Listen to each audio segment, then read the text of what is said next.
Muito bem, então a gravação ela foi iniciada. Eu registrar aqui boa noite a todos.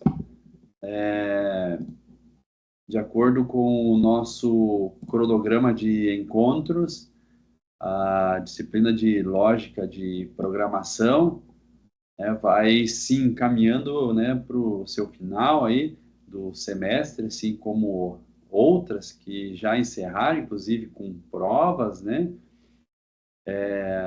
A disciplina de lógica de programação, basicamente, hoje a gente vai ter esse último momento, né, antes da prova que vai acontecer na semana que vem, o dia 18, certo? Na semana passada, a gente trouxe aí para vocês o assunto que trata de subprograma, e onde estamos falando, né, do tópico 8, e sobre subprograma, né, a gente fez ali com vocês um exemplo de como dividir o programa em, em subprogramas, como são chamados, ou as funções e procedimentos, e se a gente traz isso para uma linguagem como Java, uma linguagem orientada a objeto, a gente vai chamar isso também de métodos. Então, esse assunto, né, é importante que vocês estejam aí atentos ao e-book, que estejam ali fazendo os seus estudos, as suas leituras. Afinal, né, o e-book, ele é a referência de vocês também, além das gravações que a gente disponibiliza aqui, para vocês poderem fazerem as atividades práticas. Então, eu estou abrindo aqui o exemplo que a gente sempre deixa junto, né, disponível na gravação da aula no YouTube. Vocês podem observar toda a gravação, lembrando, assim, a gente procurou seguir um padrão aqui, né? Toda a gravação fica disponível o link no cronograma, e eu tenho colocado, então, na descrição dos vídeos, eu tenho colocado aqui os links dos códigos fontes que foram desenvolvidos, certo? Então, acabei de abrir aqui o exemplo da aula passada, lembrando que eu estou utilizando a IDE IntelliJ, mas a IDE, né, não deve ser o problema aqui para vocês estudar, né, nessa etapa aí do curso, da disciplina de lógica de programação.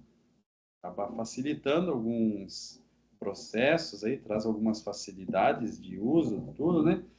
Mas vocês podem, nessa fase, usar qualquer uma que é como forma. Bom, só para a gente fazer aqui uma breve retomada, né, do assunto tratado, vamos lembrar que a gente construiu, né, um programa para calcular médias, e esse programa foi dividido em subprogramas. O subprograma que cuida de operação somar, o subprograma que cuida da operação calcular média, e o subprograma, né, para imprimir o resultado. E cada um desses subprogramas, eles são chamados, acaba fornecendo, né, resultado para outro, para que o processo, o programa todo, seja executado, né, de forma completa. Então, a ideia de subprograma, né, já é importante para vocês começar a aplicar nos programas de vocês, para dividir o problema em partes, onde cada subprograma, normalmente, ele trata, né, de uma especificidade, de um pequeno problema né, que junto com outros resolve então o todo. Então essa é a ideia, né, de dividir, de começar a pensar em criar subrrotinas para entender melhor o que faz cada uma delas e até mesmo pensar em reaproveitamento né, no desenvolvimento do seu programa. Né? Quando falo em reaproveitamento, um exemplo que eu dei para vocês na aula passada foi sobre os métodos, as funções print, né? Onde eu perguntei para vocês, quantas vezes vocês já usaram print, né?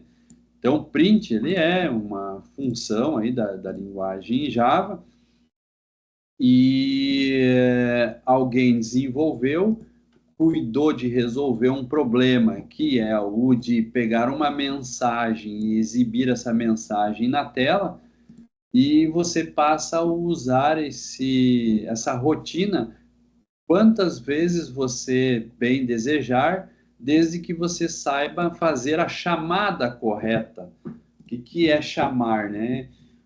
Esse termo a gente acaba utilizando bastante, né? Fazer a chamada de uma função. O que significa isso? Significa que seu programa ele está executando um fluxo, linha a linha. Por exemplo, aqui eu vou marcando cada uma delas, é o passo a passo da execução do programa. Quando ele chega numa determinada linha que ele encontra uma função, o programa ele tem uma parada temporária nessa linha para que essa linha que é chamada possa ser resolvida. O que é isso? A linha é chamada, agora cada uma das instruções desta vai executar os seus processos, por exemplo aqui, ó, o print tem a chamada de uma função write. Então, se eu verificar a função write, tem várias outras instruções a serem executadas. Então, quando todas essas linhas aqui forem executadas por completo, o programa volta naquela linha, né, em que houve a chamada anterior. E assim ele vai retornando até que ele volte nessa linha onde houve a primeira parada para dar sequência, né, no fluxo da execução do programa. Ou seja, ele vai seguindo as próximas linhas. O que eu quero dizer é que nesse modo de execução, né, o programa, então, ele vai executando, né, linha a linha, e a próxima linha só vai ser executada quando a linha anterior executou por completo. Se não houve execução completa, o programa não tem como ir adiante. Assim acontece com funções que já estão prontas, implementadas na linguagem, e assim vai acontecer com as funções que nós mesmos vamos implementar de acordo com a demanda do nosso programa. O caso aqui desse somar, né, que é chamado primeiro para somar V1 com V2, depois o resultado de somar V1 com V2 é usado para somar com V3, a soma desses três elementos é usado por fim para somar com o V4. E aí nós temos o resultado da soma de todos os elementos, que é guardado em total, e agora essa variável total ela vai ser utilizada para executar a função calcular média, que leva, né, como parâmetro aqui o total e o valor 4 para se fazer o cálculo da média. Então a função calcular média, que tem essas linhas aqui, recebe em x o valor total, em y o valor 4, esses valores são utilizados para fazer a operação de divisão, com isso eu encontro a média. No final, o programa retorna o resultado da média encontrada. Retornar quer dizer o quê? É como se ele tirasse essa instrução daqui e colocasse aqui o valor encontrado. Vamos supor o valor 8 para essa média. E logo esse valor 8 ele vai ser atribuído então para a variável média, que por fim é utilizado para mostrar aqui o resultado, né, da média calculada, certo? Então esse programa ele vai fazendo chamadas e aguardando respostas. É algo bem simples, né, de pensar. É como se o programa ficasse fazendo chamadas. Ô, você que sabe calcular a média, calcula a média aí para mim. Eu te dou tal valor, né, tal numerador, tal denominador, você calcula e me retorna o valor. Então, enquanto eu faço essa chamada, eu fico esperando o valor calculado. Quando eu recebo o valor calculado, eu digo assim, agora eu vou para a próxima etapa, né? Por exemplo, aqui, eu vou agora imprimir o resultado. Aí eu digo assim, ô, função imprimir resultado, imprime o resultado da média, que é o valor calculado.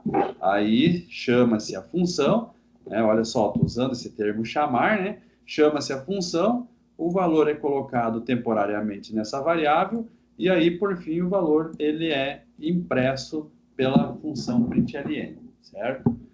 Bom, no final da aula, na semana passada,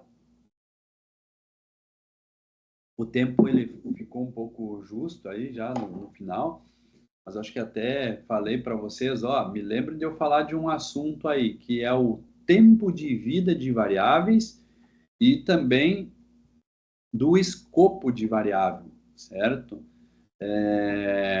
Isso é bem importante quando a gente fala de subprograma, tá? O escopo das variáveis. Também a visibilidade e acesso dessas variáveis. E quando falamos dessa forma, vamos falar também de tempo de vida da variável. O que é isso, tempo de vida? Ah, a variável tem vida? A variável tem vida. Tá? Que vida é essa? Todo programa que declara variáveis, essas variáveis elas residem na memória RAM do computador. E enquanto elas estão na memória RAM, a gente vai dizer que elas estão ocupando um lugar de espaço naquele local e que elas servem para armazenar um valor que ali está. E essas variáveis elas vão permanecer por um tempo na memória. E isso é chamado de tempo de vida da variável. Quer dizer que ela morre? Sim, chega um momento que essa variável ela deixa de existir na memória. E um dos momentos em que essa variável deixa de existir é o momento em que a função onde ela foi declarada encerra a execução. Vou mostrar para vocês o que significa isso. Por exemplo, a função somar. Alguém me diz quantas variáveis tem na função somar? Vamos ver esse chat aí. Tá valendo, né, o sorvete. Aí eu vou pedir para o Andrino levar o sorvete para vocês. Nesse calor que tal, a professora Andrino vai sair daqui com sorvete na mão e vai levar até vocês aí. Eu não posso garantir que vai chegar, então. Quem é que vai me responder? Quantas variáveis tem na função somar?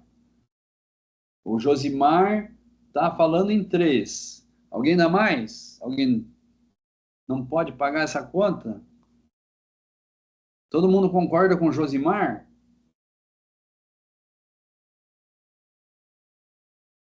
3, 2 ou 4? Josimar, vai no 3?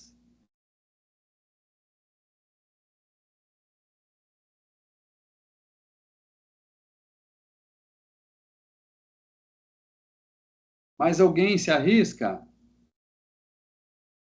Eliane, 3. Só mais um. O Josimar está dizendo só se o int de fora é uma. Não, tu está dizendo o int de fora. Tu está falando esse int aqui, Josimar?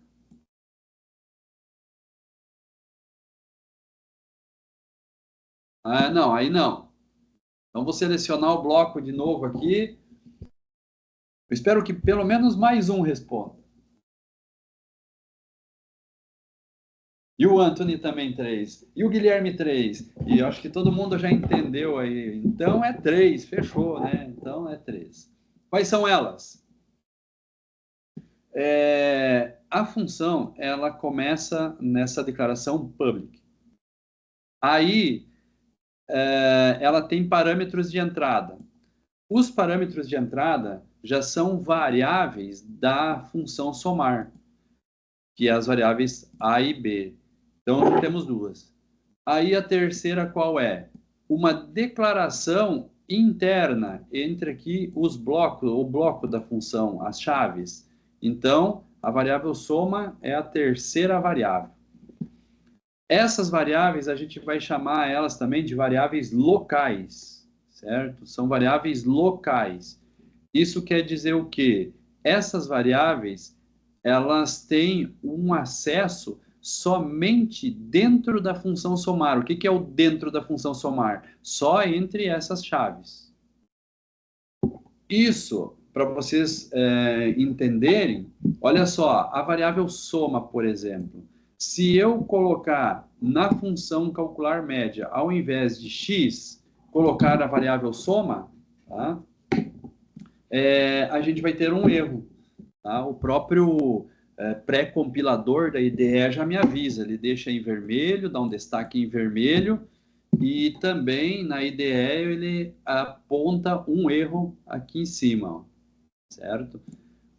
Ou você vai dizer assim, não, mas a variável ela foi declarada, ela existe, só que ela está fora, olha só, a palavra está fora do escopo da função calcular média, ou seja, calcular média não tem visibilidade sobre essa variável soma.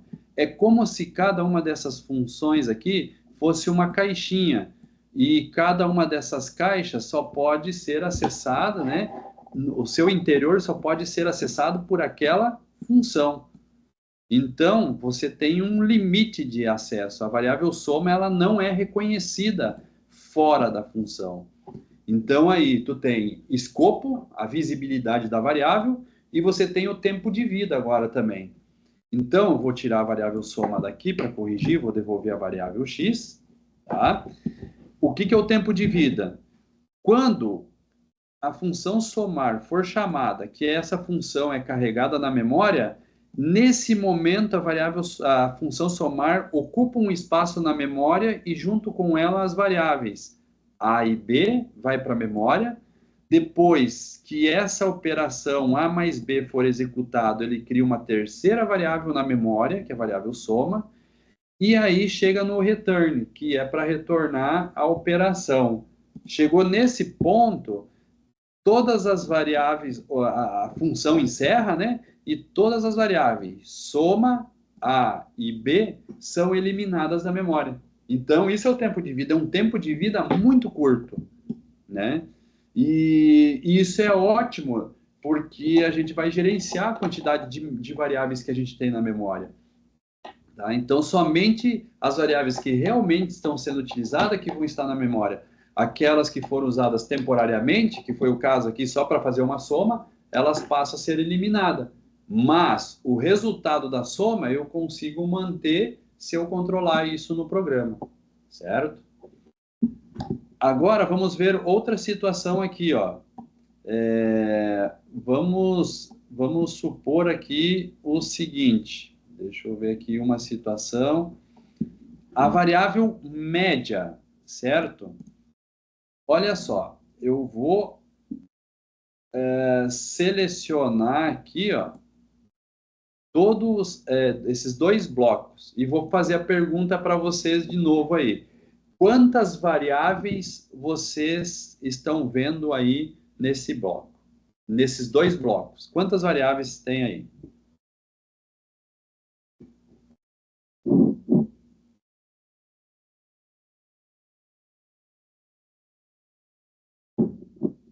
Tempo!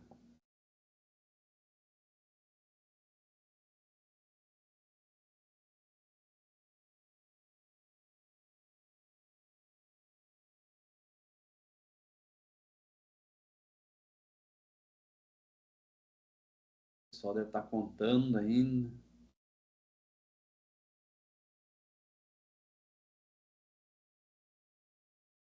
Eliane, três.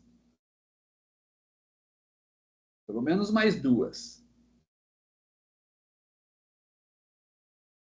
Lário, três. Será que tem mais uma?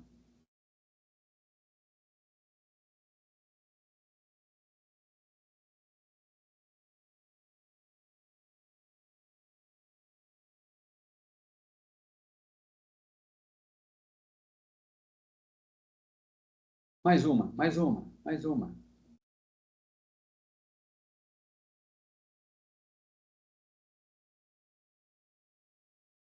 Quem se arrisca? Duas, três, quatro.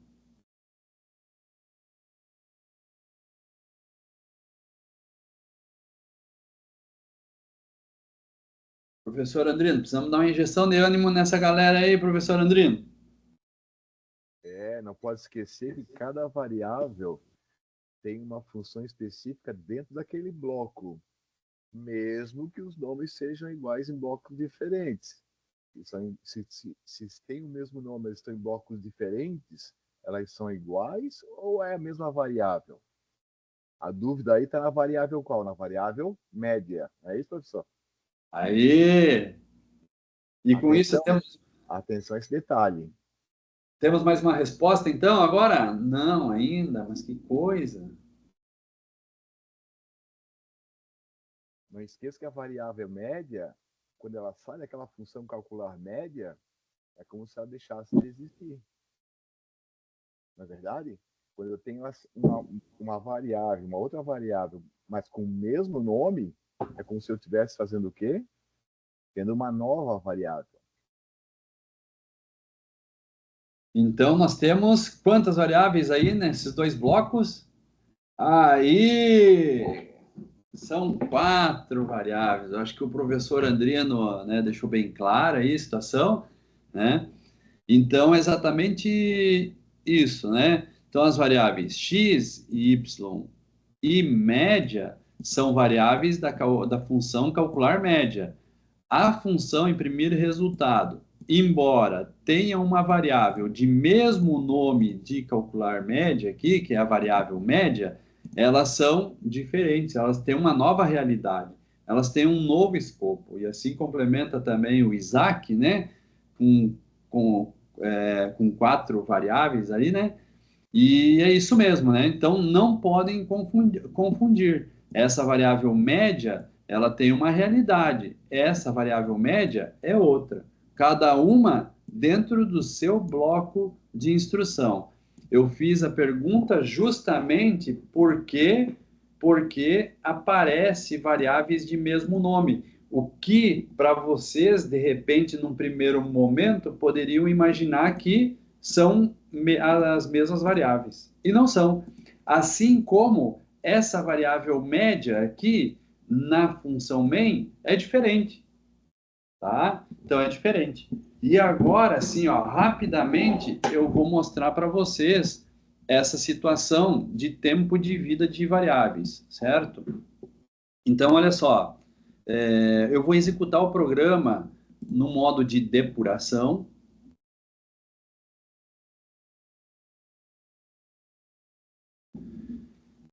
E quando eu executo o programa no modo de depuração, eu consigo visualizar quais são as variáveis do programa. Então, eu vou digitar os valores aqui, ó. A função main, ela vai ter a variável V1, tá? Vou colocar um valor 1 aqui. A variável, deixa eu ver como é que está a situação aqui. Deixa eu ver, eu preciso ver as variáveis. Olha só.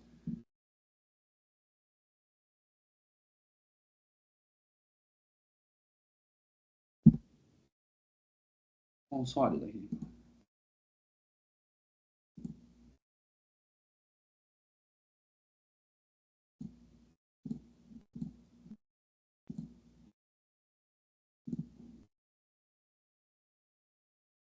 Aparecer aqui as variáveis.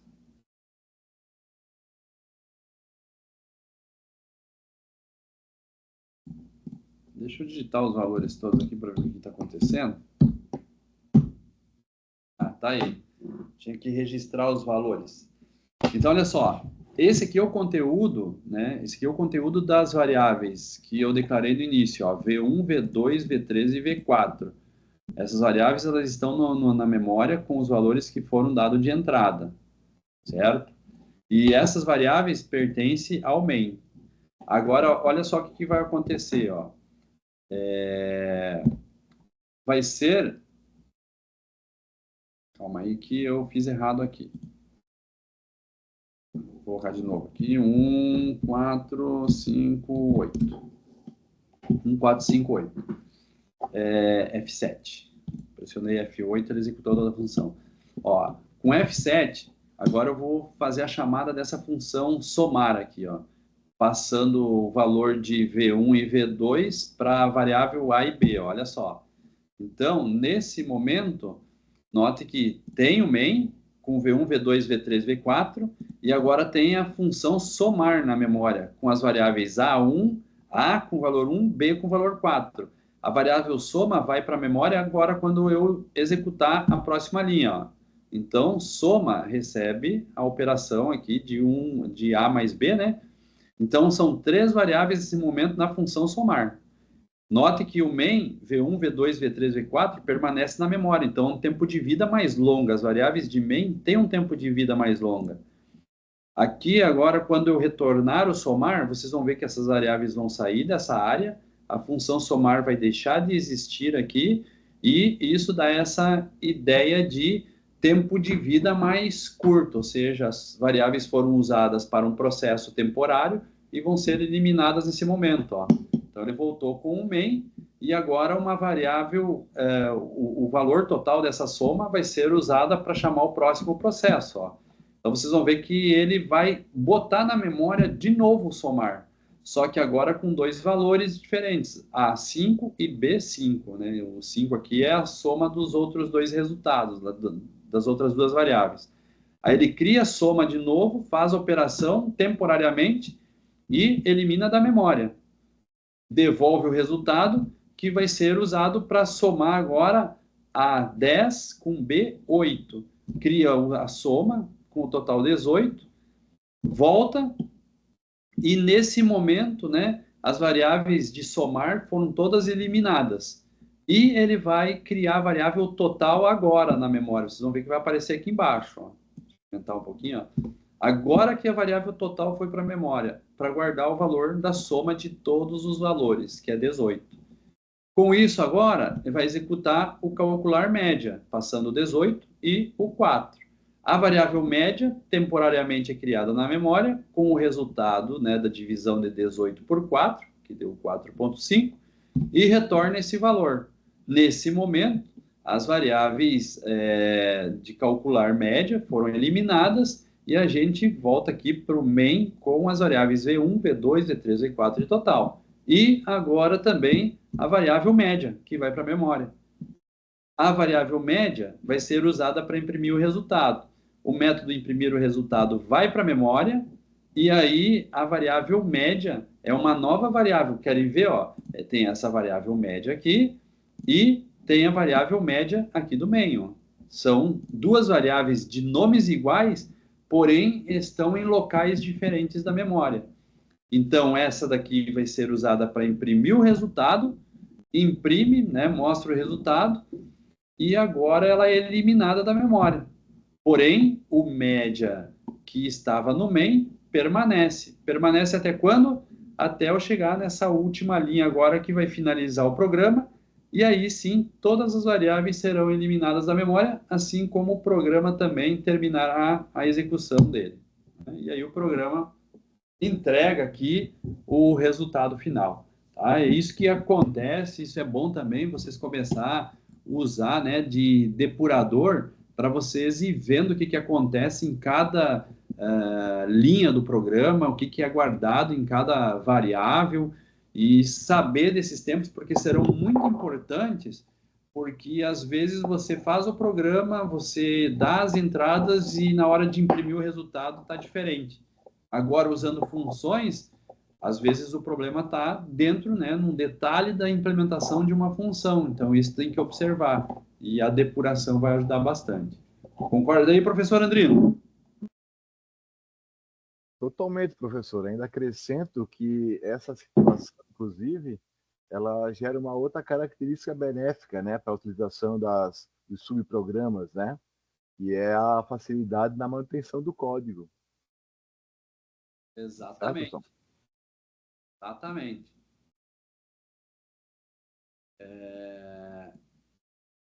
Então, gente, nós... vou deixar aqui uma perguntinha, né? Gostaria de saber se vocês têm alguma dúvida com relação a isso. Senão a gente vai passar, vai avançar um pouquinho mais em o conteúdo aí. Tudo bem?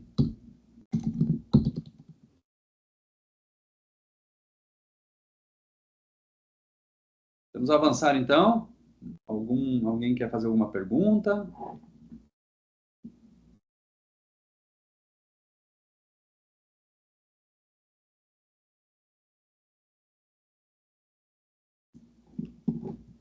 Bom, não havendo pergunta, ninguém levantou a mão ali, pelo menos estava observando aqui, né? Eu vou mostrar para... Opa, tem uma mão lá erguida, lá de São Carlos. É isso, ó? Tem pergunta ou não? Não? Ou só foi para dar um tchauzinho só? Eu não vi o gremista hoje ainda aí. O gremista veio?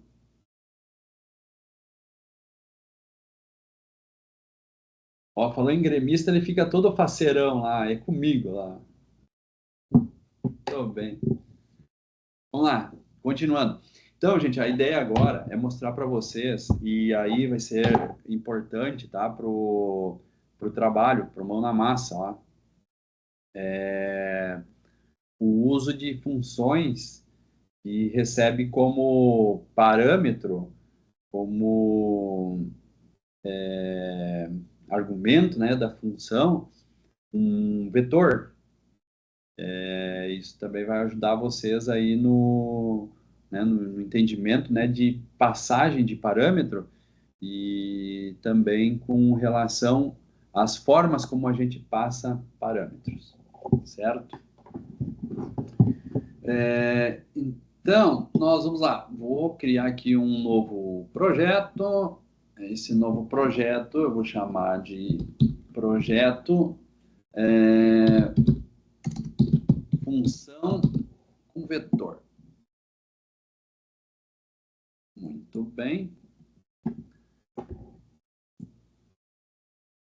Vou colocar numa nova janela. E esse código de template que ele gera aqui eu não vou utilizar, vou apagar. E nós vamos lá, então, para o seguinte. Primeiramente, então, nós vamos trabalhar com um vetor, né? Vamos trabalhar com um vetor menor aí, né? De uns 5 elementos inteiro. Lembrando que a declaração de vetor precisa dos colchetes. Esse vetor nós vamos chamar aqui de números inteiros.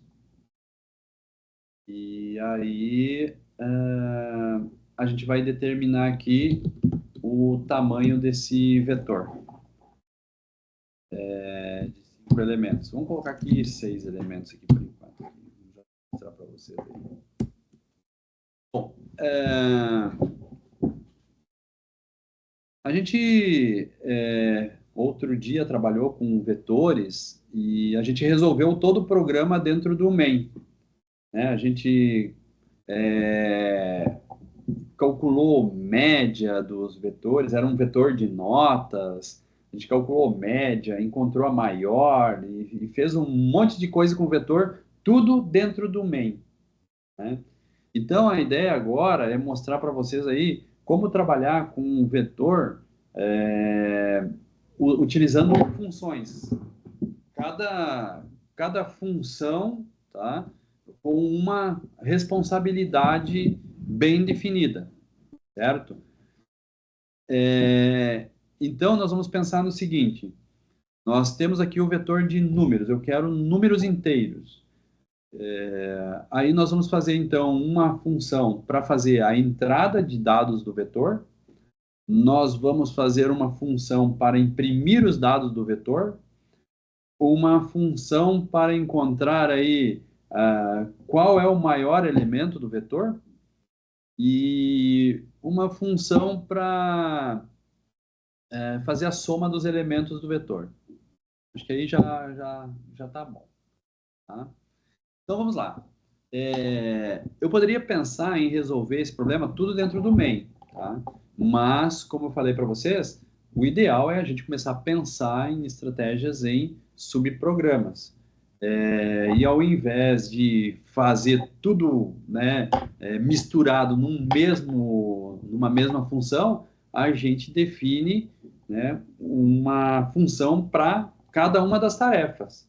Tá? Isso aí vai ser uma forma de dividir o problema e também de entender melhor o que cada uma dos subprogramas, né, vai resolver. Tá? Então, eu falei, ó, nós vamos fazer a entrada de dados, nós vamos fazer memória, o Alzheimer está pegando, acho que já. Nós vamos imprimir o conteúdo do vetor,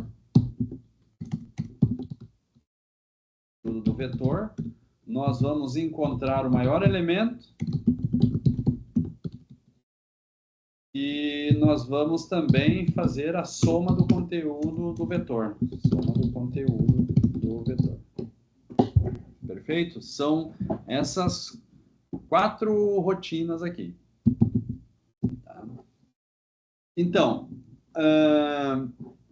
primeiramente, a entrada de dados, tá? Como que a gente tem que fazer a entrada de dados?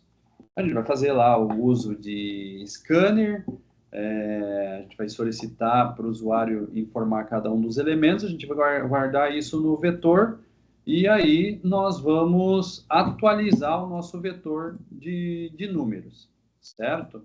Então, você sabe que precisaria de um for para fazer isso, né? Para percorrer cada um dos elementos e guardar o valor de entrada na posição correta. Tudo bem até aí? Lembrando que eu poderia fazer isso aqui dentro, ó, né? Então, olha só. Vamos pensar aqui, ó. Se eu faço um scanner, né? Scanner, vou chamar aqui de... o pessoal chama aí. O scanner tem... Ok. Então, como eu falei, ó, eu posso fazer aqui um for para ler todos os elementos do vetor. Quanto o i aqui for menor que 6, i mais. E aí a gente coloca aqui uma instrução para o usuário, né? Para ele inserir o primeiro valor, que vai ser, para ele colocar assim, ó, valor 1, valor 2, valor 3, lembrando disso, né? A gente só vai fazer um controlezinho aqui, que não vai modificar o valor de i, só para não aparecer assim, ó, valor 0, valor, né? E o próprio i começa em 0, né? Que é o índice do vetor, vamos lembrar disso? E aqui só fazer um controlezinho assim para separar aqui, ficar bonitinho.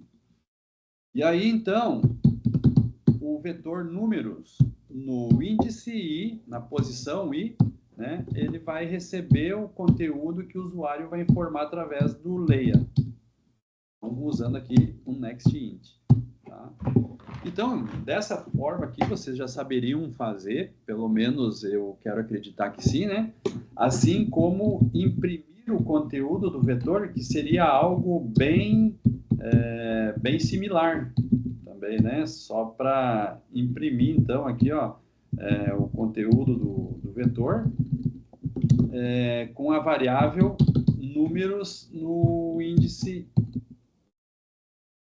Não tem uma entrada, agora só vai exibir. Então, com isso aqui, eu já tenho a entrada de dados e a saída. Vamos ver se vai. Aí, beleza. Está pedindo, então, ó, o valor 1, conforme eu falei para vocês, o valor 2, o valor 3, o valor 7, o valor 5, o valor 6. E aí, por fim, ele imprime o conteúdo do vetor. Né? Então, cada um dos elementos que foram inseridos lá o valor 1, 2, o 4, o 5, o 7, o 8 e o valor 6. E aqui ficou feinho, né? Porque saiu tudo na mesma linha. Então, é só a gente colocar aqui um println que já resolve, né? Diferente ali do que eu usei na entrada, que foi só o print. Perfeito? Bom, só aqui a gente já poderia pensar, então, em duas funções, certo? Então, a primeira função seria, então, vamos chamar aqui entrada de dados, chamar ela, então, de entrada, pode ser entrada de dados. Ó, vai ficar um nome extenso aqui, mas não tem problema. Então, essa função fornecer entrada de dados não existe. A gente tem que implementar, certo? E se a gente vai implementar essa função, como que a gente vai fazer agora para que ela leia um vetor e devolva, né, o conteúdo desse vetor? Tá? Eu vou implementar, primeiramente, aqui a função, conforme a gente vinha fazendo. Eu vou declarar aqui como void, primeiramente, e vou chamar a função de fornecer entrada do vetor, entrada de dados do vetor. Aí essa função, ela vai ter, né, o bloco de instruções, o corpo da função. E o que nós vamos colocar aqui dentro? Aqui dentro, nós vamos retirar essas instruções que estavam aqui no main e vamos delegar para essa função fazer isso. Nós vamos tirar, vamos deixar essa função fazer essa entrada de dados. Então, esse código vai vir para cá. Claro, eu fazendo isso, nós vamos encontrar alguns problemas. Tá? Nós vamos encontrar alguns problemas. Primeiro, a variável leia.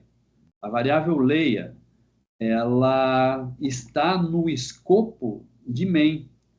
Ou seja, o leia foi declarado dentro do main. Então, é só o main que tem acesso ao leia. Nós estamos agora em um outro bloco. Lembra que eu falei de caixinha? É como se eu estivesse em outra caixa. Os limites dessa caixa não têm acesso a essa daqui. Que a variável leia, ela pertence ao main. Ok? Então, como que eu posso resolver isso? Até mesmo como a variável leia pode ser utilizada em diferentes funções, eu poderia, num primeiro momento, pensar em fazer isso aqui, ó. Eu não estou usando leia dentro do main, então eu tiro ela daqui e declaro aonde eu estou usando ela, certo? Então, nesse caso, eu resolvi. Eu tornei ela uma variável local, a função fornecer entrada de dados. Mas eu também posso pensar em um outro termo, se a variável leia for utilizada em outras situações, em tornar ela uma declaração que eu não falei ainda para vocês e que é o momento, né, que são as declarações globais. O que é uma declaração global? É uma declaração que você faz no escopo da classe, ou seja, você declara fora de qualquer função, mas dentro da classe, né? Não vai declarar fora, ou seja, antes do main aqui não pode, tá? Ela estaria fora. A gente vai declarar dentro da classe. Então, nesse momento, a variável leia, tá? Ela faz parte da classe main. Então, em qualquer lugar dessa classe, a variável leia poderá ser acessada. Mas a gente vai encontrar um porém. Continua dando falha aqui ainda. Isso é em função dos métodos estáticos que a gente vem utilizando até agora, né? Não se preocupem tanto com esses detalhes, porque haverá um momento que a gente vai estudar o que significa isso, né? Mas uma regrinha básica.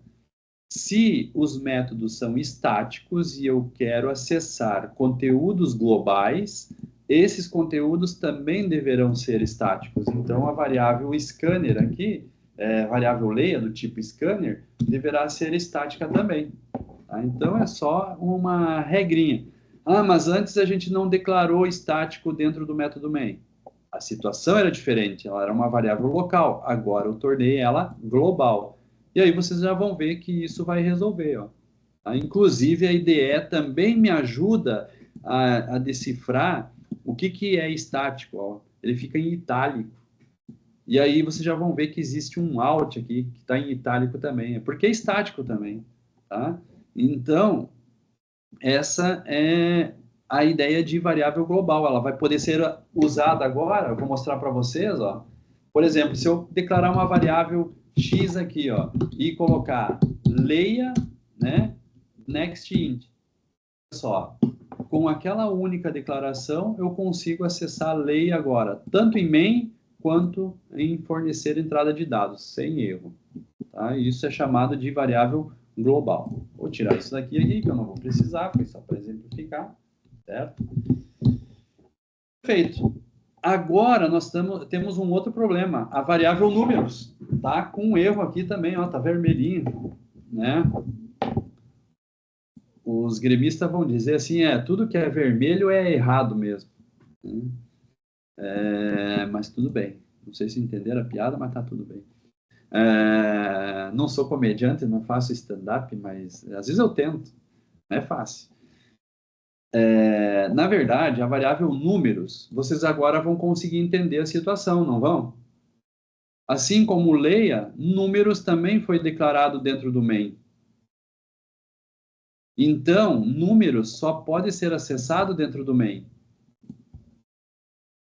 E como que eu faço para resolver agora o acesso? Aí vocês vão dizer assim, joga lá como global e está resolvido. Né? Então, pega e tira daqui e joga ela como global e está resolvido. Tudo bem, vai resolver, querem ver? Ó. Olha só, não tem mais erro. Né? Mas agora, gente, questão do global tem limite. Tá? Se eu falei antes em tempo de vida de variável, vocês podem observar que as variáveis, elas residem por um certo tempo na memória, muito curto, certo? E quando a gente trabalha com funções, e se eu declaro como global, essas variáveis permanecem na memória durante toda a execução do programa. Muitas variáveis dessas vão ser utilizadas uma única vez, talvez no início do programa, e depois não vão ser mais utilizadas, mas vão estar ali, ocupando espaço na memória. E qual é o problema disso? O computador tem um monte de memória. É que quando você trabalha com programação de computadores, você tem que pensar que você pode programar diferentes dispositivos que às vezes não têm tanta memória como um computador. Você pode pensar na programação embarcada, né? Um programa específico que não tem tanta memória, que cuida de controlar alguma situação. Por exemplo, um computador de bordo de um carro. Não tem um computador com poder computacional do programa que tem do computador que tem na sua mesa. Mas eu vou programar computador de bordo de carro? Pode ter certeza que a partir do momento que você aprende programação, tá? A programação ela é aplicada em diferentes tipos de sistemas, que não seja o computador clássico, certo? Pode ser a programação de um celular, de um dispositivo móvel, que já não vai ter tanto recurso. Por isso, economizar memória será uma preocupação na vida de vocês, certo? Então, as variáveis globais, elas são úteis, mas a gente tem que pesar se vai usar elas o tempo todo. Então, eu vou desfazer essa situação aqui e vou trabalhar com a variável números, que é o vetor, vou trabalhar ela local. Local, ela pertence ao main e deixou de ter acesso à função. Como que eu resolvo isso? Como que eu posso fazer a solução deste problema? Posso pensar em duas formas. Duas formas. Uma delas é criando um novo vetor temporário na função fornecer entrada de dados. Então, vamos lá? Então, vai ser um vetor. Posso chamar de números. Agora, vamos lembrar que, mesmo que tenham o mesmo nome, elas não são iguais. Tá? E vai ser um vetor de inteiro de 6 elementos. resolvo a situação, eu faço a entrada. Mas como que... opa, desculpa aqui. Até eu vou mostrar para vocês aqui uma situação agora. Ó. Vou executar o programa. Vou executar o programa. Vou entrar com os valores. Agora ele já está usando essa função. Tá? Vou entrar com os valores. Vou colocar qualquer valor aleatório aqui. Tá? E olha só. Entrei com os valores. E na hora que eu mandei imprimir, ele imprimiu tudo zero. O que aconteceu aí, gente? O que aconteceu aí? Aconteceu que essa variável é a variável da função main. Essa variável aqui, esse vetor, é da função fornecer entrada de dados. A variável foi criada, os dados foram preenchidos, mas quando chegou no final da função, a variável foi eliminada da memória. Por outro lado, essa variável continua existindo, porém não tem valor. Entenderam? Tanto é que imprimiu os dados do vetor, está tudo zerado. Então, nós temos que resolver esse problema. Eu preciso que esse conteúdo seja colocado nessa variável. Como fazer isso? Retornando a variável números. Retornando a variável números. Se eu tenho um return aqui, certo? Como que eu faço para que a função retorne esse valor? Vamos lembrar? Isso aqui está com uma cara de procedimento, né? Lembra disso? Procedimento não retorna valor. Então tá void, não pode. Se eu quero retornar, eu vou ter que retornar um tipo de dado. O meu vetor, ele é de inteiros. E por ser um vetor, a gente vai usar as chaves. Eu estou dizendo, então, agora que essa função ela vai retornar um vetor de inteiros. Eu preciso colocar aqui a quantidade de elementos? Não é nem a questão de precisar, ele nem deixa fazer isso. Quem sabe a quantidade de elementos é esse cara aqui. Então, agora eu preencho os dados e retorno. Se eu retorno, essa variável já vai ficar sabendo dos valores de entrada? Vamos executar o programa. Olha só, vou entrar com os dados, vou jogar valores aleatórios aqui, pronto, tá. Olha lá, tudo zero, não resolveu ainda. Por quê? Se a função retorna, eu tenho que guardar o retorno em algum lugar. Que lugar vai ser esse? Na variável números. Então, o que eu faço? Eu digo que números recebe a atribuição, né? Recebe o retorno da variável fornecer dados. Agora sim, se eu executar o programa, né? Se eu executar o programa,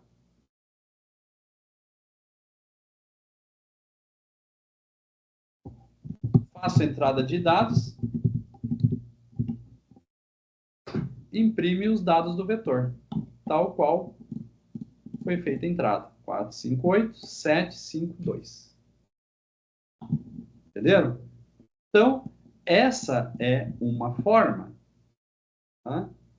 Essa é uma forma. Se houver tempo, ainda vou mostrar outra para vocês daqui a pouco. Ok? Acho que já vou mostrar agora.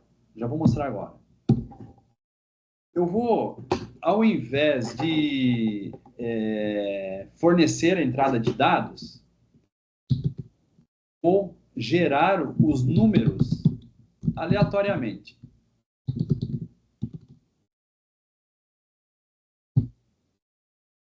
Certo? Então, vou criar uma função para gerar números aleatoriamente. Essa função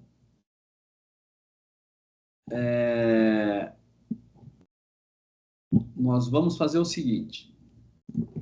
Nós vamos criar a função. Aí vamos ter que chamar corretamente, né, de procedimento, se a gente está dividindo, né? Vai ser void. E vou chamar ela, então, de gerar números aleatoriamente. E essa função, nós vamos fazer o seguinte. Basicamente, vai ter isso daqui. Não vai ter o retorno. Agora eu não vou retornar mesmo, certo? E também eu não vou usar o leia. Também não vou fazer isso daqui, ó. E aí eu vou entrar aqui com uma classe do Java que é chamado de random para gerar números aleatórios. Então eu vou chamar uma variável de gerador aqui e aí nós vamos criar um objeto com esse new random aqui para gerar números aleatórios. Então, agora, a gente vai determinar aqui, basicamente, para ele gerar números aleatórios e colocar cada um dos números no vetor, o índice correspondente, o índice i. E essa variável gerador, ela será responsável por gerar os números através de um método, já que trabalhamos com int, a gente vai usar o método nextInt para fazer a geração de números aleatórios. Deixa eu ver aqui o que... eu coloquei lá gerador. Gerador, programação gerador, né? Gerador. Gerador nextInt. Beleza.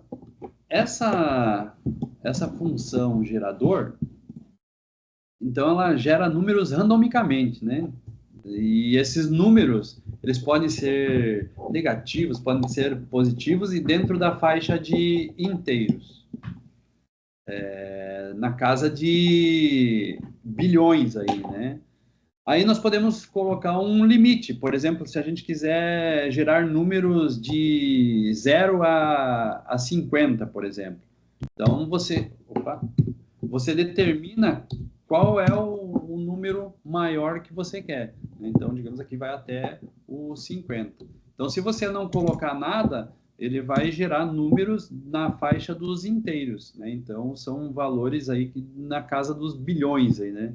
Então, para a gente ter números mais fáceis aqui para a gente controlar e visualizar, eu vou colocar, então, um limite de 50, certo?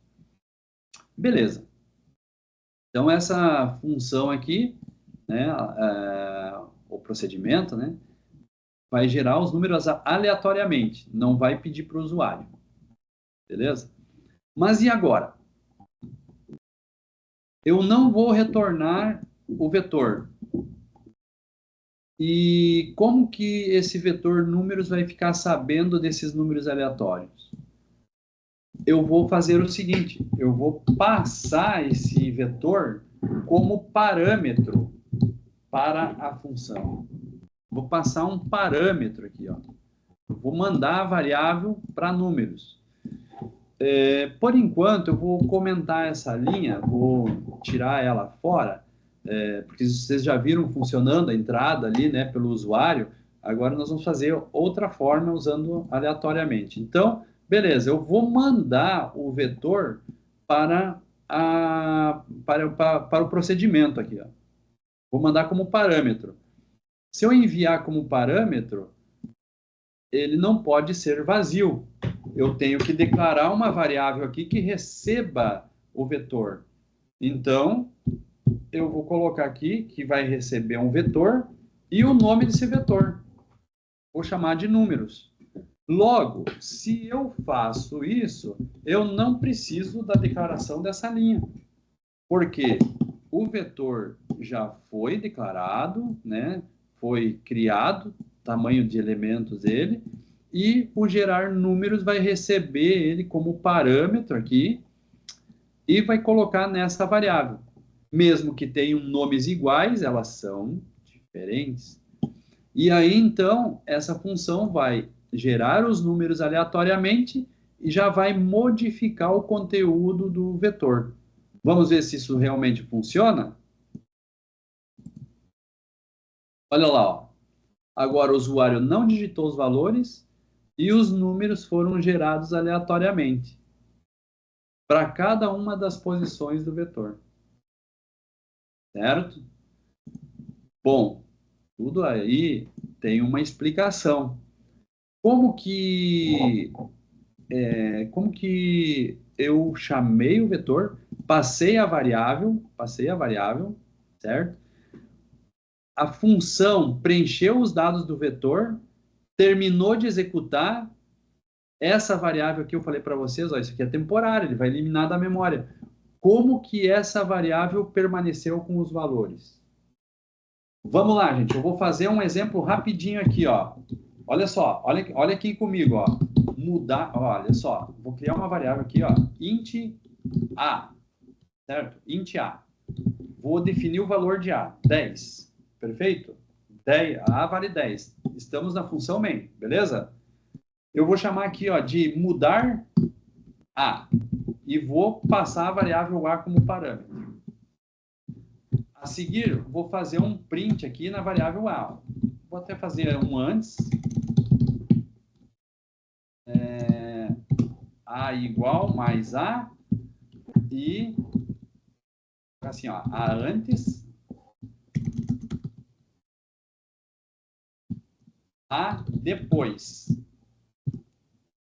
Aqui nós vamos imprimir o a novamente. E essa função mudar a, eu vou criar ela, não existe. Então vamos lá. Public static void mudar a. Vou declarar um int a aqui, ó. E aqui dentro eu só vou fazer assim, ó. Vou dizer que a vale 20 e vou retornar a. Certo? Opa, então não pode ser void. Não pode ser. Deixa assim. Não vai ter retorno. Para a gente interpretar melhor, eu vou aproximar isso daqui aqui. E eu vou perguntar uma coisa para vocês aqui, ó. Vamos lá, todo mundo aqui pensando comigo rapidinho. A vale 10. Na hora que eu imprimir A, quanto que ele vai imprimir?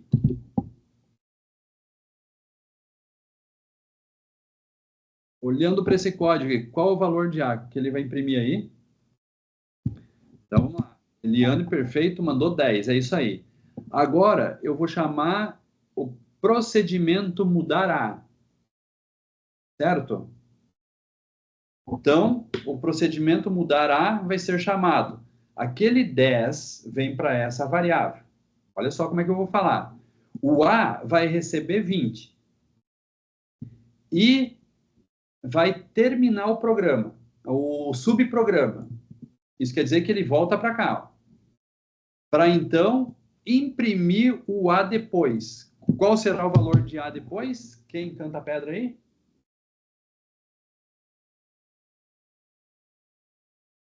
Vinte.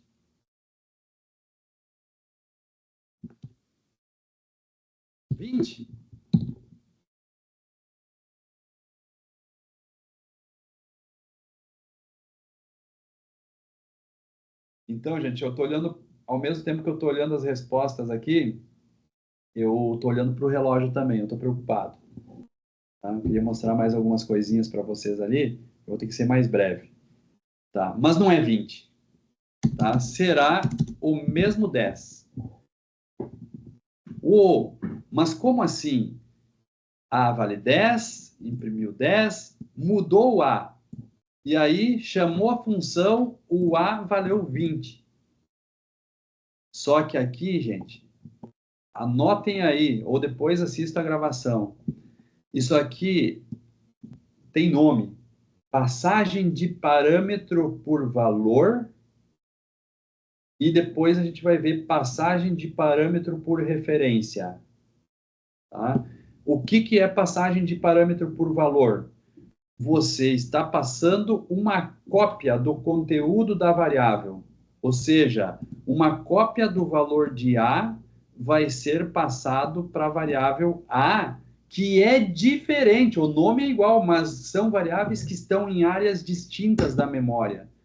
Então, esse A recebe aquele 10, esse A muda para 20, encerra o programa e esse A morre. Tempo de vida da variável, morre. Quando voltar e imprimir a variável aqui de novo, ele não está imprimindo aquele A morreu, aquele A que vale 20 morreu. O que ele está imprimindo aqui é esse A aqui que vale 10. Prova, olha lá, ó.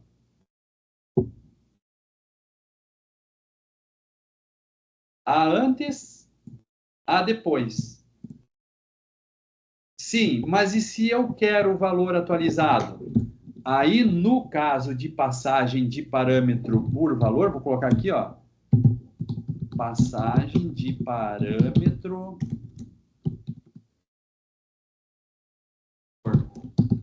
Se eu quero retornar o valor atualizado, eu tenho que obrigatoriamente tornar isso aqui uma função, retornar o valor de A. Se eu retorno o valor de A, isso aqui muda para inteiro. Se eu estou retornando e eu quero que esse valor impacte nesse A, eu vou ter que fazer que A recebe o valor atualizado. Certo? E aí sim, agora ele vai dar 20. Executou, mostrou, tá lá, A antes, A depois. Então, pensem na passagem de parâmetro por valor como uma cópia de conteúdo de uma variável para outra. Passagem de parâmetro.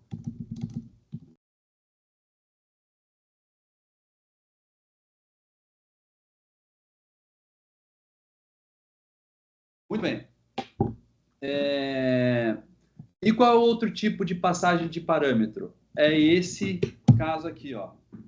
Isso só funciona para variáveis que são do tipo class. Mas dentro da função mudar A. Como ele reconheceu a variável A se ela não foi inicializada localmente? Olha só, vou mostrar isso nesse modo aqui, ó, de depuração. Vai comigo aqui, Eliane.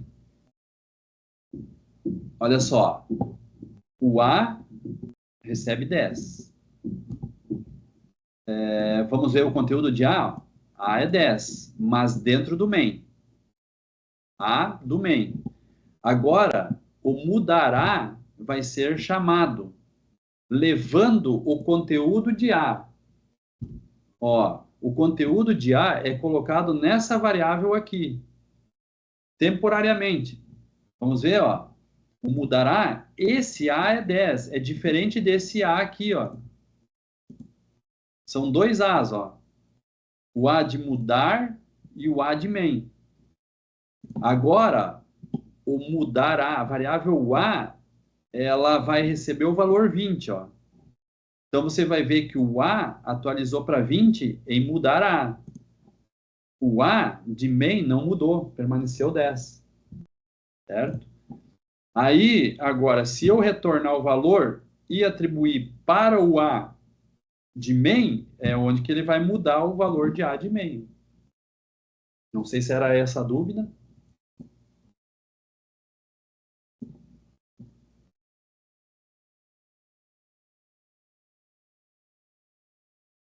Tudo bem?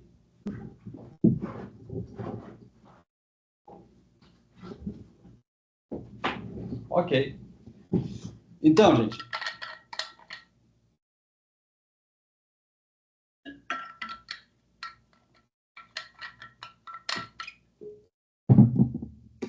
Esse outro exemplo aqui, ó, é diferente, ó. Exemplo de passagem parâmetro por referência. Qual é a situação que está pegando aqui? Variáveis do tipo vetor e variáveis como leia, por exemplo, que é de uma classe. Como é que eu sei isso? Começa com letra maiúscula aqui. Vetor. Tudo isso são chamados de objetos em Java. Quando você está fazendo uma passagem de parâmetro de objeto, você não está passando o conteúdo. Você está passando o endereço de memória que a variável reside.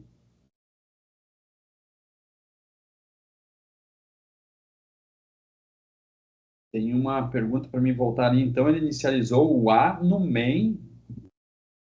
Isso mesmo, né? Primeiro, a variável A foi inicializada, aqui, ó, declarada e inicializada, certo? No mudar A, ela foi declarada aqui e inicializada aqui, ó. Tranquilo? Beleza. Bom, gente, voltando, né? Então, passagem de parâmetro por referência quer dizer o quê? Quer dizer que você vai passar o endereço de memória onde reside o vetor. E o que quer dizer isso?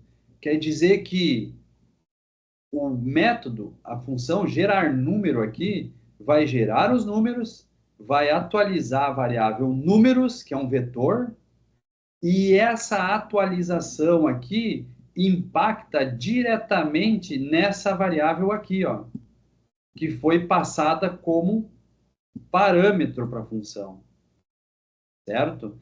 Nesse caso, como é uma passagem de parâmetro por referência, eu não preciso fazer essa atribuição aqui, ó. Diferente, preste atenção aqui, ó. O mudará, a variável A só mudou porque o mudar devolveu o valor atualizado. Agora, a atualização, ela não precisa ser atribuída. O fato de você enviar o vetor, você não está enviando. Olha só que legal aqui, ó. Até dá para vocês ver mais abaixo da variável, tem ali um arroba 1111.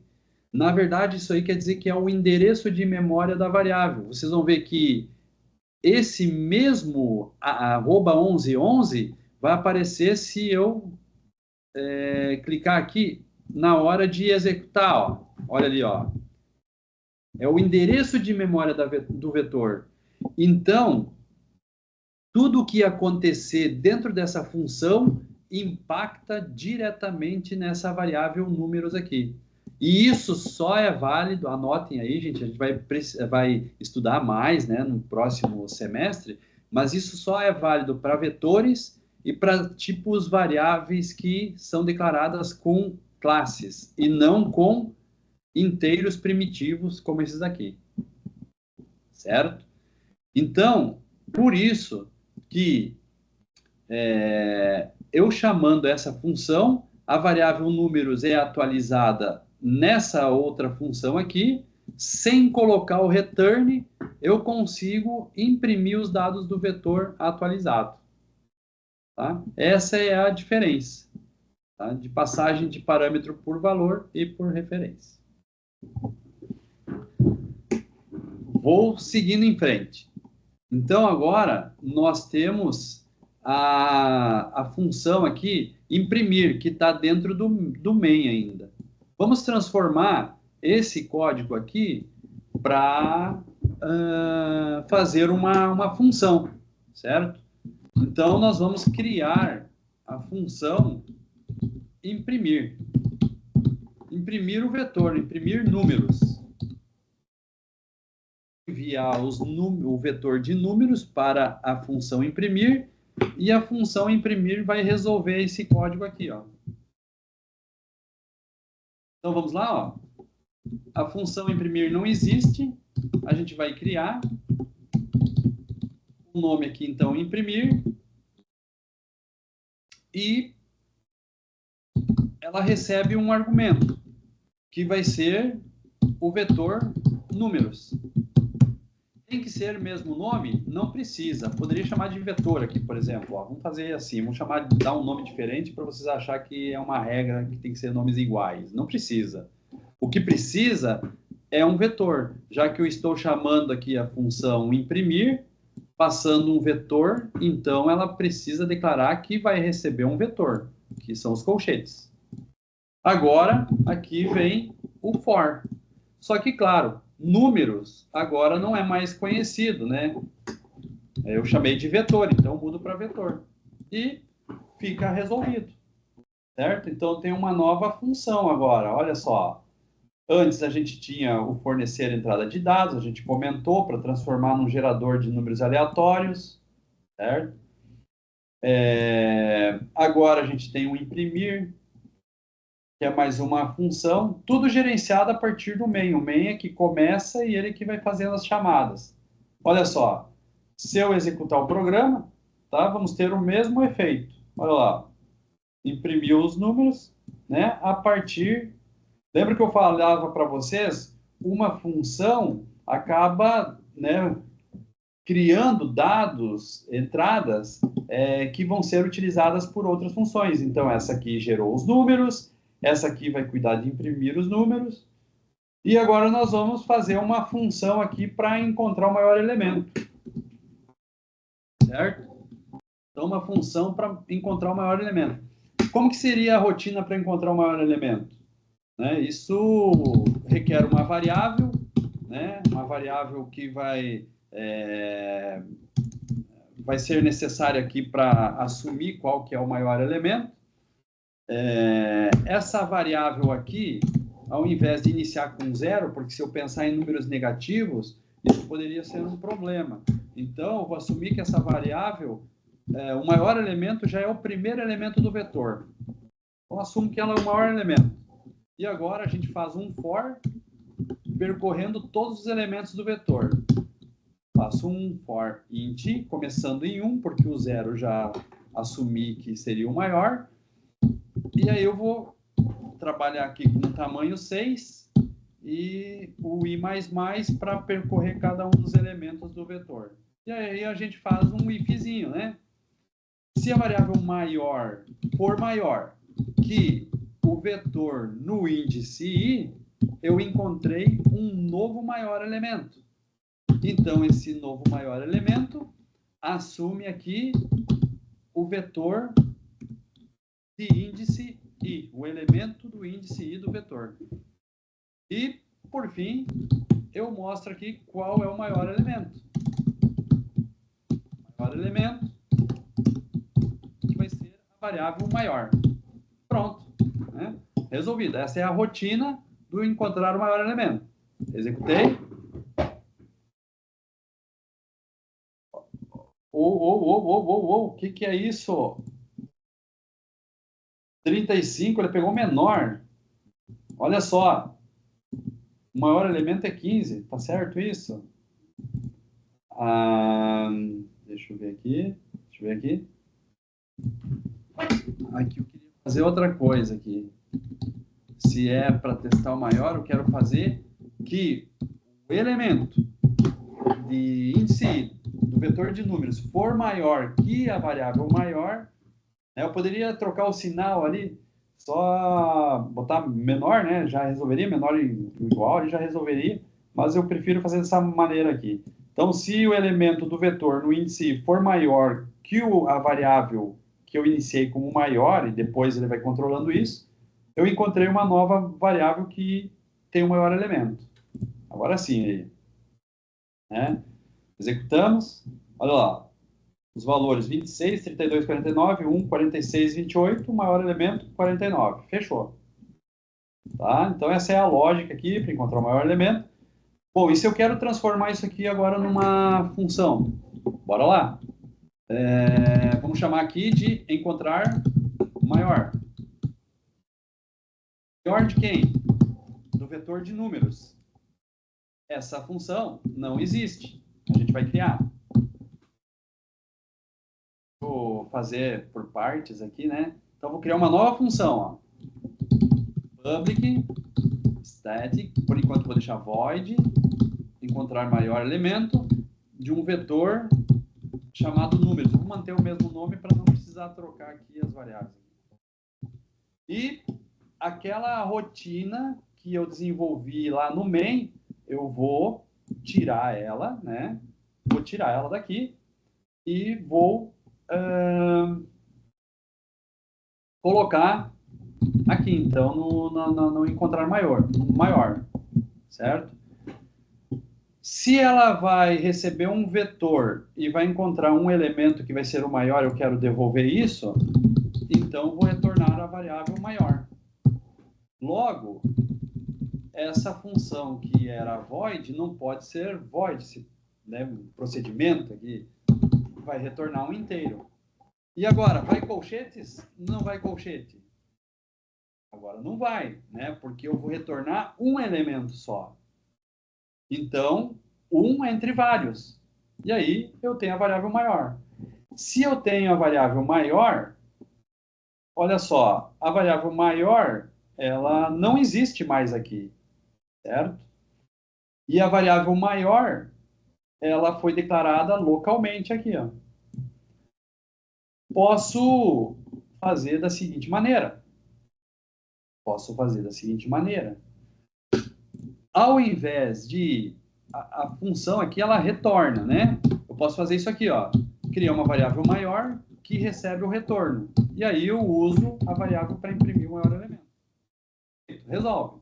Mas eu vou mostrar outra maneira aqui, que é o seguinte.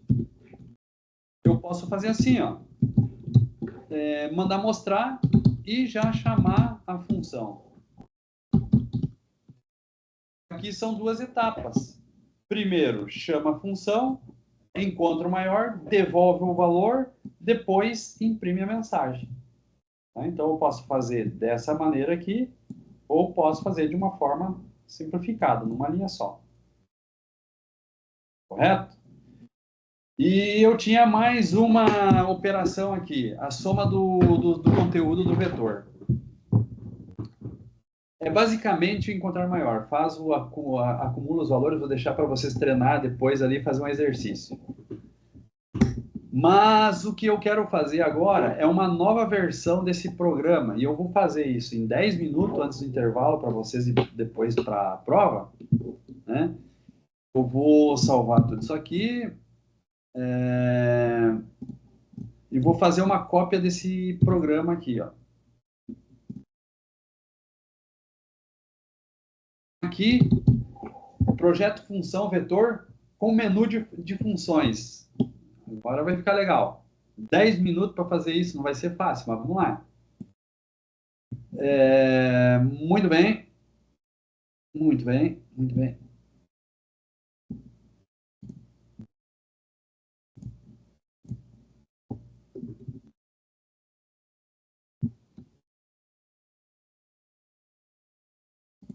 Deixa eu abrir o projeto corretamente agora.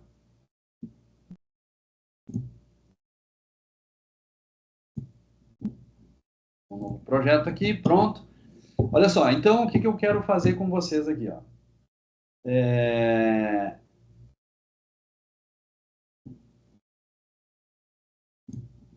O programa, esse programa, ele executa, né, faz uma interação e para. Executa, faz uma interação e para. E se eu quisesse colocar esse programa para executar de forma interativa, né?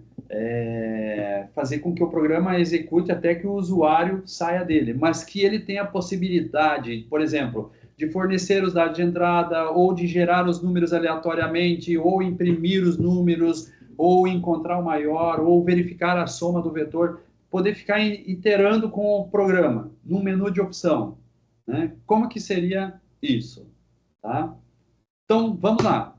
Eu vou criar aqui, isso aí vai ser útil para o mão na massa de vocês, tá? Primeiramente, eu vou criar uma função que eu vou chamar de menu, certo? Então, menu. Essa função aqui, ela vai retornar um valor que eu vou chamar aqui de opção do menu. A opção escolhida pelo usuário. Então, a função menu não existe. E eu vou criar.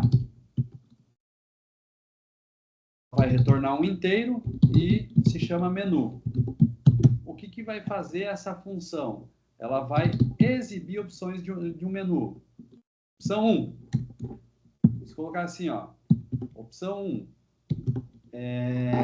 Opção 1. Opção 1.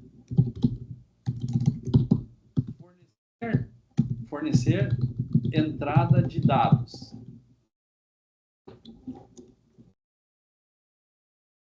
São 2. Gerar números aleatórios. São 3. Ó, estou fazendo aqui a interface das maquininhas de cartão de crédito.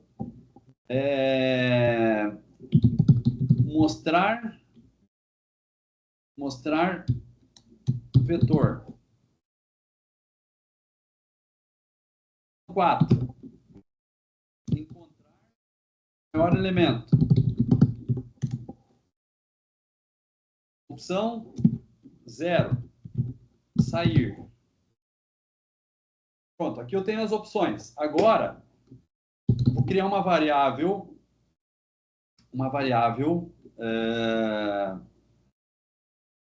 Opção.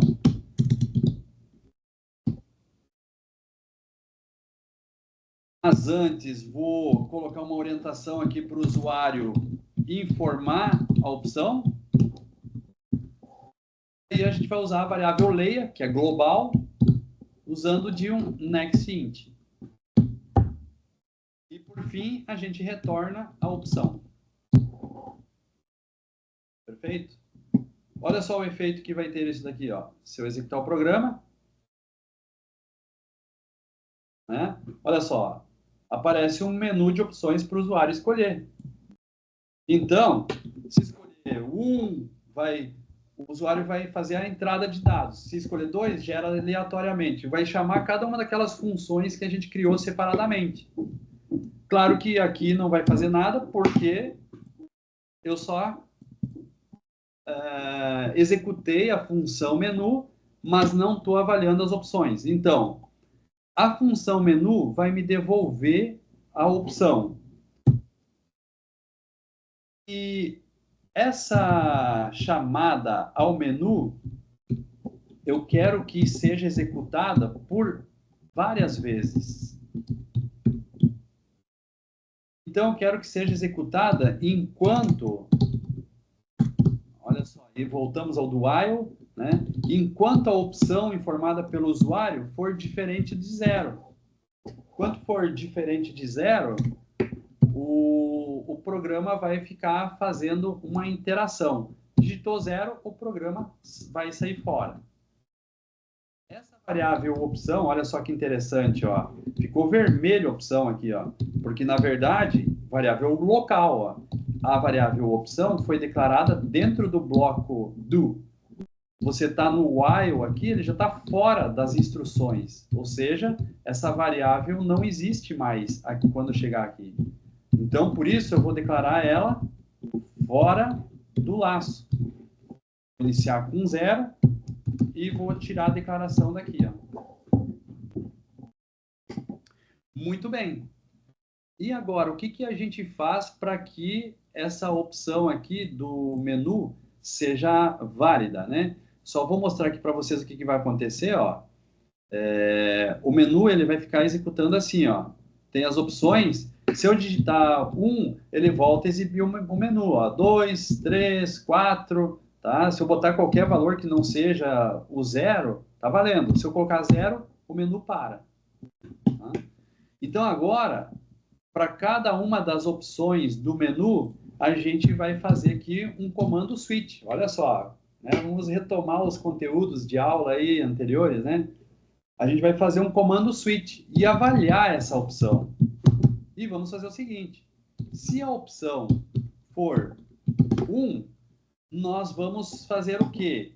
Nós vamos fornecer a entrada do vetor através da entrada pelo usuário. A gente vai fazer isso aqui, ó. Certo? Deixa eu ver o que aconteceu aqui. Números, ele não vai aceitar isso daqui. Deixa eu só ver uma coisa aqui. Opções already defined. Mas tudo bem, eu quero scope, navigate to previous declared variable opção. É o cansaço já, desculpa, gente. Se a opção, né, for 1, aqui eu acho que porque eu tenho uma atribuição, é isso? Professor Andrino, agora lembrei, case, É o cansaço. Desculpa aí, gente. Agora tá, beleza. Caso 1, vai chamar a função e atualizar o vetor, certo? Caso 2, nós vamos gerar os números aleatoriamente, passando aqui como parâmetro o vetor de números. Caso 3, vai ser o quê? Encontrar o maior elemento. Maior, essa variável maior nós não temos ela, vamos ter que criar. Maior recebe encontrar maior elemento. Onde é que está? Encontrar maior elemento. De quem? Do vetor de números.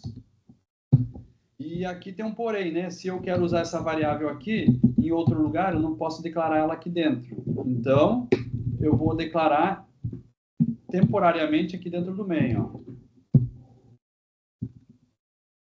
Vou inicializar ela com 0 e vou tirar a declaração daqui, ó. 4. Tem um caso 4? Deixa eu ver aqui o que eram os casos, o menu, tem que olhar para o menu, né? Fornecer entrada, gerar entrada. O 3 é mostrar dados, o 4 encontrar maior elemento. Então, eu troquei aqui. Então, esse aqui vai ser o 4, né? Aí, o caso 3 vai ser, como é que eu chamei? Imprimir.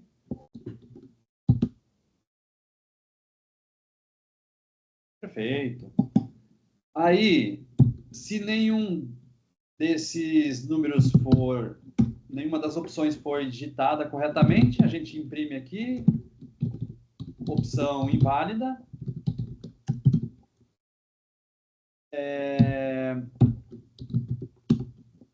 Para isso, o 0 também tem que ser tratado, né? Vamos colocar aqui, finalizando. E ok. Agora, tudo que a gente fez até aqui, vamos ver como é que está esse caso aqui, ó. Isso aqui eu vou limpar, nós não vamos mais precisar desse exemplo aqui agora. A entrada de dados manualmente aqui e também gerando aleatoriamente eu não vou precisar mais. A chamada de imprimir números eu não faço mais porque eu vou chamar pelo menu também aqui. O que mais aqui? O maior elemento, eu vou ter que usar essa função aqui, ó. E aí a gente vai tirar essa daqui. Vamos colocar ela aqui. Não aceita duas instruções, então eu vou ter que fazer diferente. Desse modo que eu estou usando aqui, ó. Vou usar o system aqui e já imprimir, né, o valor retornado pela função. E aí eu nem vou precisar da variável maior. Já elimino ela aqui. Agora, vamos tirar esses excessos aqui e executamos o programa. Olha, temos um menu. Eu vou escolher aqui a opção 2, ó. Voltou para o menu. Pedi para gerar os números aleatórios, certo? Vou imprimir os dados do vetor. Olha lá, já tem dados no vetor. Vou encontrar o maior. Olha lá, encontrou o maior, 44, né? Era 44 mesmo? Isso mesmo, ó. 43, né? Tá, 44, ó. Se eu quero, por exemplo, fornecer os dados de entrada, ó. Opção 1, fornecer. Olha só. Forneci os dados de entrada. Opa, tem mais um elemento aqui. 6. Perfeito. Vamos mostrar o vetor, ó. Ó, o novo vetor. Mostrar o maior elemento. Aí, perfeito. É o 6. Se eu colocar qualquer outro valor, opção inválida. Se eu digitar 0, sai fora. Pronto. Então, olha só. Tornamos o programa agora bem mais limpo. Olha o main como ele ficou pequenininho, ó. Certo? Só declaro o vetor e a partir de um menu de opções, o menu esse que está declarado aqui, ele é chamado toda vez que o laço executar, e enquanto a opção for diferente de zero, que é o sair, né, você pode executar qualquer uma dessas operações aqui a qualquer momento, fazendo o quê? Chamadas de funções. Fazendo chamadas de funções, certo? Cada função executando o seu papel. E assim a gente trabalha, né, uma interatividade mais dinâmica no programa, certo? Dando uma cara mais assim, né, prática, né, de como vai funcionar realmente um programa. Né? Você começa a ter controle da situação enquanto usuário, certo? Gente, aqui talvez, se no exercício vocês precisarem, desculpa, colocar mais instruções, por exemplo, ele não aceita aqui, ó, declarar uma nova variável, por exemplo, assim, dizer que vale 10 aqui, ele não aceita mais do que uma instrução, esse tipo de case que eu usei, que é com essa setinha aqui, tá? Então, dependendo, vocês vão corrigir usando os dois pontos e aí, claro, fazendo uso de break. Só que nesse caso, ele permite aqui fazer mais do que uma instrução, certo? Então, você pode, por exemplo, mandar imprimir também os números aqui, né? Só para exemplificar. Você tem 3 instruções agora no mesmo case, mas, nesse caso, tem que usar o break, tá bom? Se você usa dessa maneira, você já não vai mais poder usar dessa, então só pode usar uma ou outra. Ok? Gente, eu acho que é isso, tá? Peço desculpa aí por ter atropelado agora nos minutos finais, mas é mesmo para dar um apoio para a atividade mão na massa de vocês. Quero desejar a vocês ali uma boa prova, né? Vai começar daqui a pouquinho, a professora já está chegando, já visualizei ela aqui. Lembrando, gente, deem atenção para a prova, tá? Não vão no chutômetro, que vocês podem ser no prejuízo aí, tá? Leiam com atenção cada questão, respondam com carinho, né? E procurem tirar a melhor nota. Tá? Eu desejo para vocês uma boa prova, qualquer coisa aí, né? Vão entrando em contato e tudo de bom para vocês. Desculpa ter atropelado um pouco aí. Professor Andrino? É isso aí, professor. Tá me ouvindo? Estou te ouvindo. Não. Desejar também uma boa prova para os alunos.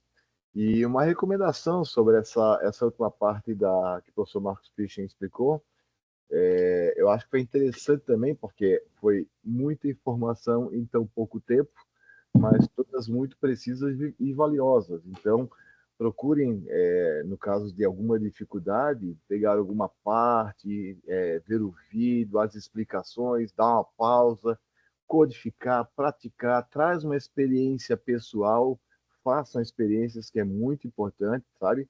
Para assimilar melhor todos os conceitos que foram passados, né?